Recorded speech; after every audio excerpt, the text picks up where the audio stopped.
Hello, welcome to V News. Here comes today's headlines.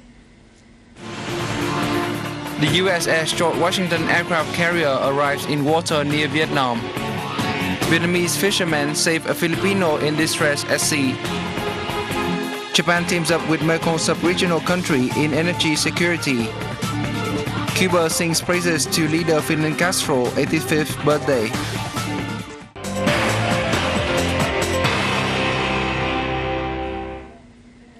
Vice State President Nguyễn Thị Doan visited the northern province of Ninh Bình on August 13 and presented gifts to families affected by Agent Orange dioxin and poor students.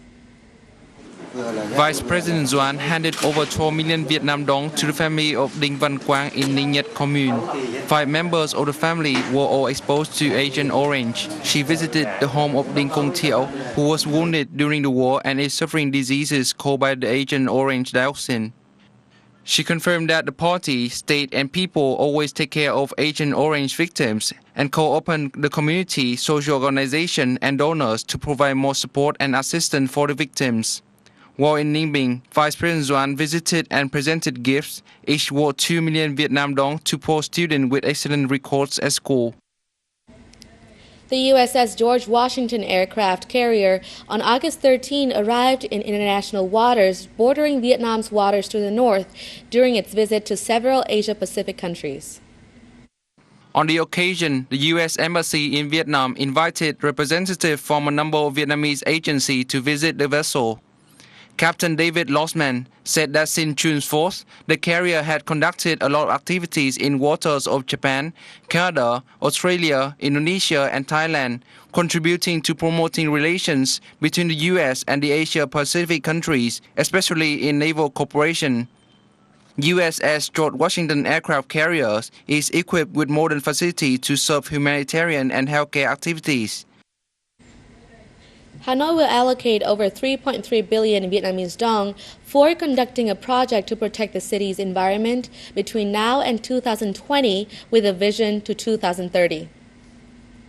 The project aims to prevent and reduce natural resource degradation and environmental pollution, along with improving the city's environmental management capacity. The Department of Natural Resources and Environment was assigned to be the project's investor. The project will be implemented in 2011 and 2012. Children living with HIV/AIDS and their normal peers are exhibiting their photos featuring daily life around them at the mountainous district of Ba Vi, Hanoi.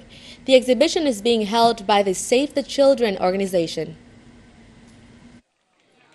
Selected from over 1,000 entries, 140 photos portray places and landscape the children visited and the people they met.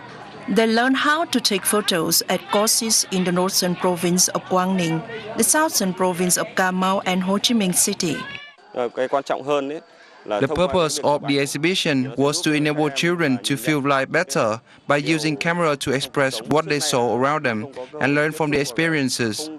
I hope that the activity would make children have sympathy with those people who are living in disadvantaged conditions. Only a prize will be given to one photo at the exhibition. However, the prize is not important.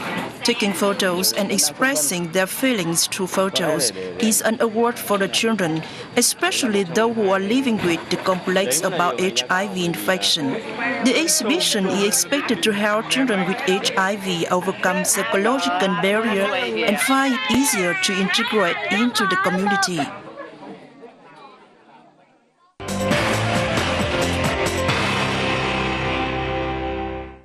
A Vietnamese fishing boat, TÄN14.8.2011, returned to land on August 12, bringing a Filipino fisherman whom the boat crew rescued 1 month ago. Captain of the fishing boat Pham Phu Thanh from Thanh Binh district in the central province of Quang Nam and other fishermen found and rescued a Filipino who was in distress at sea in Trường Sa, Spratly Archipelago on July 10. The fishermen gave first aid and took care of the Filipino man who was identified as Boquito Lacdamin, 43, from Negros Island of the Philippines until the boat docked on August 12. The Da Nang Provincial Foreign Affairs Department was working with the Philippine Embassy to return the fishermen home.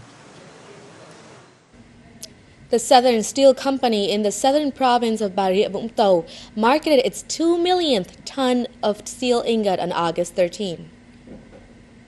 Company manager said the engineers and experts can now master modern technology transferred by the Danieli contractor to produce high-quality steel products to meet the market needs. 5 years after the first batch of steel was rolled out, the Southern Steel Company, earlier known as the Phumi Steel Plant, is capable of producing 500,000 tons of refined steel ingots and 400,000 tons of raw steel a year. In the coming time, the company plans to pour more investment in raising its capacity to 700,000 tons of refined steel ingots and 500,000 tons of raw steel a year.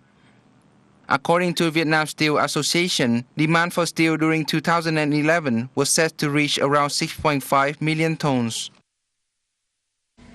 Economic ministers of Japan, Cambodia, Thailand, Laos, Myanmar, and Vietnam on August 14 reached an agreement on the building of a transnational electric transmission network and an electric supply system for the Greater Mekong sub-regional countries.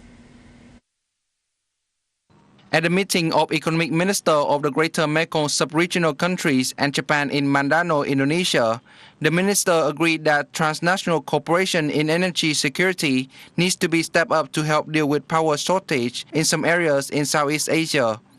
The minister affirmed that the private-public partnership form will be fully used in the phases to make policies and building infrastructure for this system. Leader Fidel Castro, the symbol of Cuba's determination and continuous fighting spirit, marked his 85th birth anniversary on August 13. Though ceding power due to health reasons 3 years ago, he still appears as an irreplaceable leader in the heart of the Cuban people. Since the early time when leading the Cuban Revolution to defeat the US-backed Batista dictator, President Castro pointed to socialism as an essential path for Cuba to advance toward. He was not discouraged by the collapse of the Soviet Union and the fall of the Berlin Wall in 1989, moving on together with his people nationwide to the chosen path. In the 1990s, Cuba has experienced a hard time struggling against great difficulties due to a hole in air supply from the Soviet Union and an economic embargo imposed by the US. In the circumstance, Cuban leaders have step-by-step made changes to economic policy, opening doors for foreign investment and developing tourism. Such moves have gradually helped the Cuban economy pick up and grow.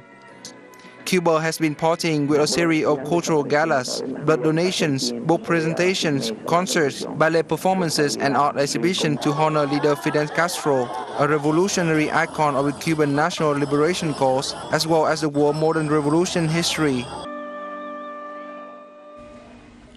That comes to the end of our program today. Thanks for watching and goodbye.